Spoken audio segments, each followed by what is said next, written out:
Baiklah pelajar-pelajar, selamat datang. Hari ini saya akan bercakap tentang format pentaksiran bagi mata pelajaran prinsip perakaunan 3756 ya. Untuk pengetahuan pelajar-pelajar, kalau kita lihat grade purata mata pelajaran nasional bagi prinsip perakaunan perbandingan 2 tahun 2018 dan 2019, kita dapat lihat dengan jelas pada 2018 jumlah pelajar yang mendapat grade A bagi mata pelajaran prinsip perakaunan adalah 35.3% pelajar berbanding tahun 2019 34.5% pelajar. Bermaksud jumlah peratus pelajar yang mendapat grade A bagi mata pelajaran prinsip perakaunan telah berkurang sebanyak 0.8%. Namun begitu, jumlah lulus meningkat dari 91.3 kepada 92.1% dan jumlah gagal juga berkurang 0.8%. Tetapi grade purata mata pelajaran telah turun 0.01 kepada 4.37. 4.37 memberi gambaran kepada kita bahawa pelajar-pelajar prinsip perakaunan ini rata-rata hanya mendapat grade B bagi mata pelajaran prinsip perakaunan. Jadi untuk tingkatkan prestasi pencapaian kita dalam mata pelajaran prinsip perakaunan, perkara pertama yang kita mesti tahu adalah format pentaksiran bagi mata pelajaran prinsip perakaunan. Sebab ramai pelajar masih tidak tahu format peperiksaan. Jika format peperiksaan pun anda tidak kuasai, anda tidak tahu, bagaimana anda nak menuju ke cemerlangan. Jadi pelajar-pelajar anda mesti tahu format peperiksaan, apa yang diuji, di mana anda patut skor, apakah tajuk-tajuk anda patut beri perhatian dan sebagainya. Jadi saya hari ini akan tunjukkan kepada anda format peperiksaan kita untuk kertas 1, kertas 2 dan kertas 3, dan juga akan share kepada anda tajuk-tajuk penting yang mesti anda kuasai bagi membolehkan anda mendapat markah yang tinggi dalam mata pelajaran prinsip perakaunan. Baik, kita lihat format pentaksiran. Bagi subjek prinsip perakaunan ini ada 3 jenis pentaksiran yang dibuat ya. Satu, pentaksiran berasaskan standard. Standard prestasi ini dibuat di dalam bilik darjah. Dia ada tahap penguasaan 1 hingga tahap penguasaan 6.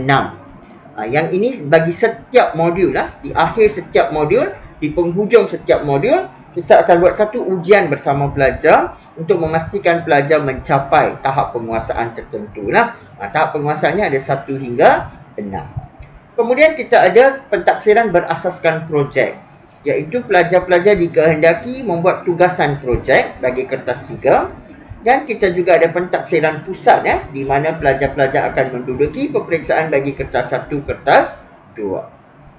Mari kita lihat format pentaksiran bagi kertas 1. Kertas 1 ini adalah soalan objektif. Soalan ada 40 soalan dan pelajar wajib menjawab semua soalan. Masa yang diperuntukkan adalah 1 jam 15 minit. Wajaran dia 20%. Wajaran bermaksud kalau soalan ini 40 soalan, pelajar hanya mendapat 20 markah sahaja. Baik, soalan objektif adalah soalan yang pelajar mudah nak skor Sebab kalau kita lihat aras kesukaran dia, aras kesukaran rendah 5, sederhana 3, tinggi 2. Bermaksud nisbahnya dipecahkan kepada 5, nisbah 3, nisbah 2. Bermaksud soalan aras rendah ialah 5 bahagi 10 daripada 40 soalan. 5/10 daripada 40 soalan. Dapat bermaksud separuh daripada soalan adalah soalan aras rendah. Bermaksud lebih kurang 20 soalan adalah soalan rendah. Aras sederhana 3/10 daripada 40 soalan. Bermaksud soalan aras sederhana ada 12 soalan dan aras tinggi 2/10 daripada 40. Bermaksud kita ada 8 soalan pada aras tinggi. Jadi pelajar-pelajar, kita boleh lihat di sini soalan sukar hanya 8 soalan sahaja berbanding soalan senang kita ada 20 soalan. Jadi letakkan target awak pada kertas 1 sebab kertas 1 nampaknya awak boleh skor. Boleh dapat untuk 20 markah wajaran tu. Kalau awak dapat 30 betul pun awak saya dapat 15 markah. Jadi saya nasihatkan awak cuba lebih banyak soalan latihan latih to be Kita juga guru-guru perakaunan di seluruh Malaysia telah hasilkan soalan-soalan topikal untuk anda. Jadi dapatkan soalan-soalan topikal, mereka telah susun ikut soalan SPM sebenar, telah susun ikut soalan percubaan yang sebenar. Jadi dapatkan soalan-soalan topikal tu dan cubalah kertas satu supaya anda boleh dapat letak target sekurang-kurangnya 15 markah. Baik. Seterusnya mari kita lihat kertas 2. Kertas 2 inilah yang paling sukar untuk semua pelajar, ya, sebab kertas 2 ni kita ada soalan subjektif. Dan masa yang diperuntukkan adalah 2 jam 30 minit. Ramai pelajar rasa 2 jam 30 minit ni seolah-olah lama sangat, ya. Tetapi sebenarnya hakikatnya bukan semua pelajar dapat manfaatkan 2 jam 30 minit tu. Sebab apa? Tak cukup time. Pelajar tak cukup masa untuk menjawab semua soalan dalam masa 2 jam 30 minit. Hanya pelajar-pelajar yang pernah menduduki peperiksaan SPM Prinsip Perakaunan tahu bahawa 2 jam 30 minit itu bukanlah banyak masa seperti yang awak lihatnya. Sebenarnya tak cukup masa. Okey, kertas 2 ini keseluruhannya adalah 100 markah. Namun begitu anda tidak akan dapat 100. Kalau anda dapat 100 markah sekalipun, wajarannya hanya 60%. Jadi kertas 2 carry 60% daripada markah keseluruhan 100 markah, ya. Kertas 2 ni ada 2 bahagian. Bahagian A ada 3 soalan, wajib jawab 60 markah. 60 markah ini dibahagi kepada satu soalan nombor 1 ialah soalan struktur 10 markah. Soalan 2 dan soalan 3 adalah soalan LCCI, soalan London Chamber of Commerce and Industry. Dan anda tiada pilihan, anda mesti jawab semua soalan dalam bahagian A.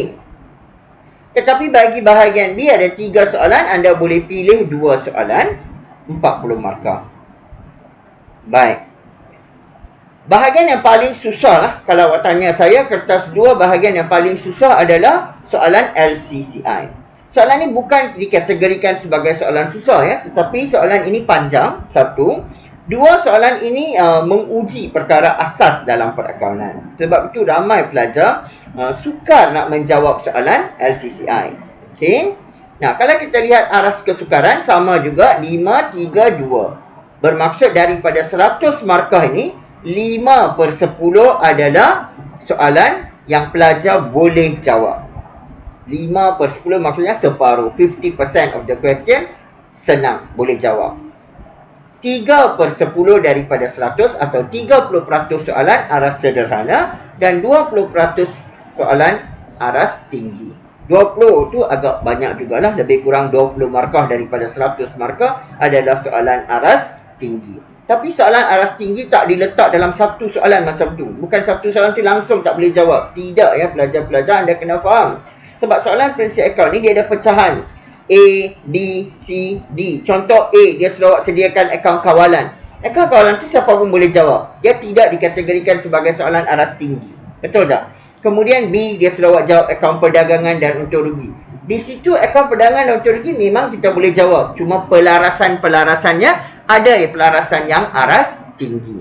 Jadi kita tak boleh kategorikan satu soalan susah, satu soalan senang. Tidak. Dalam satu soalan tu dia ada pecahan-pecahan dia. Pecahan yang terakhir mungkin sukar, ya. Begitulah. Jadi pelajar masih boleh menjawab kertas 2 dengan baik. Kertas 3. Kertas 3 bagi pelajar SPM kita akan laksanakan dalam bulan Mac hingga bulan Mei lah, selama 3 bulan. Tugasan projek ini akan dibantu oleh guru anda untuk membuat folio yang lengkap. Nah, folio ini mengikut tajuk yang ditetapkan oleh pihak lembaga peperiksaan. Dia merangkumi silabus tingkatan 4 dan juga tingkatan 5. Wajarannya 20%. Jadi pelajar-pelajar, kalau anda ikut guru anda buat kertas 3 ini dengan baik, anda boleh dapat 20 markah dengan mudah, ya. Jadi kertas 1 20 markah, kertas 2 60 markah dan kertas 3 20 markah. Now, tadi saya dah sebut kepada anda bahawa kertas 2 ini ada soalan LCCI. Kenapa kita perlukan soalan LCCI, ya? Cuba anda baca di sini. SPM Principle of Accounting Dual Certification. Pearson LCCI in collaboration with the Ministry of Education Malaysia is delighted to announce that from SPM 2018 onwards, students who meet the requirement in SPM Principle of Accounting may apply for the Pearson LCCI Level 2 Certificate in Bookkeeping and Accounts. Tapi ingat, bukan mulai 2018. 2018 ini dia mengikut MPEI. LCCI ini sebenarnya telah diberi kepada pelajar mulai tahun 2007 lagi ya, pelajar-pelajar. Bagi pelajar yang dapat sijil SPM dengan baik bagi mata pelajaran prinsip perakaunan, biasanya pelajar yang dapat sekurang-kurangnya grade B dalam mata pelajaran prinsip perakaunan ini layak dapat sijil LCCI. Sijil LCCI ini sekarang ini dia beri dalam 3 jenis sijil, iaitu pass with distinction, pass with merit atau pass sahaja. Kalau awak layak dapat LCCI, dia akan tulis dalam slip peperiksaan SPM awak layak dapat sijil LCCI jenis yang mana, pass with distinction ke, pass with merit ke, atau pass sahaja. Okey. Jadi pelajar-pelajar bukan saja dia dinilai pada soalan nombor 2 dan 3 ya, dia keseluruhan kertas peperiksaan tu dinilai untuk tentukan sama ada awak layak mendapat sijil LCCI atau tidak.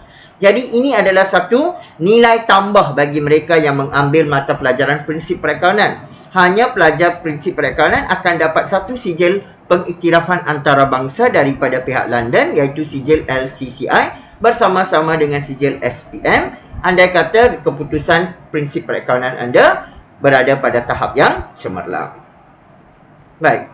Satu tips yang saya nak beri kepada anda ya, untuk menjawab soalan nombor 2 dan 3 ni, kita panggil soalan LCCI. Soalan LCCI ini sebenarnya ada 6 tajuk utama yang awak perlu tumpukan. Yang pertama, penyata kewangan milik kan tunggal. Yang kedua, perkongsian. Yang ketiga, kelab persatuan. Rekod tak lengkap. Perakaunan kos dan akaun kawalan. Ya, tajuk-tajuk ini anda harus tumpukan untuk menjawab soalan LCCI bagi soalan nombor 2 dan soalan nombor 3. Akhir sekali, saya nak share kepada pelajar-pelajar soalan-soalan popular SPM. Bersama-sama soalan LCCI, soalan-soalan ini juga sering kali diuji dalam SPM. Hampir 90% soalan ini keluar dalam SPM setiap tahun. Contoh, tajuk pengiraan, kita ada 3 tajuk: syarikat berhad, analisis kos volume untung, ataupun analisis tiket pulang modal sekarang ni, dan analisis dan tafsiran nisbah. Kemudian perakaunan tunai, kita ada belanjawan tunai, penyata penyesuaian bank dan buku tunai runcit. Komponen-komponen ini sepatutnya pelajar jadikan sebagai contoh untuk awak bersedia menghadapi peperiksaan SPM. Jadi saya harap sedikit panduan, garis panduan yang saya berikan kepada anda tentang format peperiksaan ini akan membantu anda ya untuk membuat persediaan rapi bagi menghadapi peperiksaan SPM, terutamanya mata pelajaran prinsip perakaunan.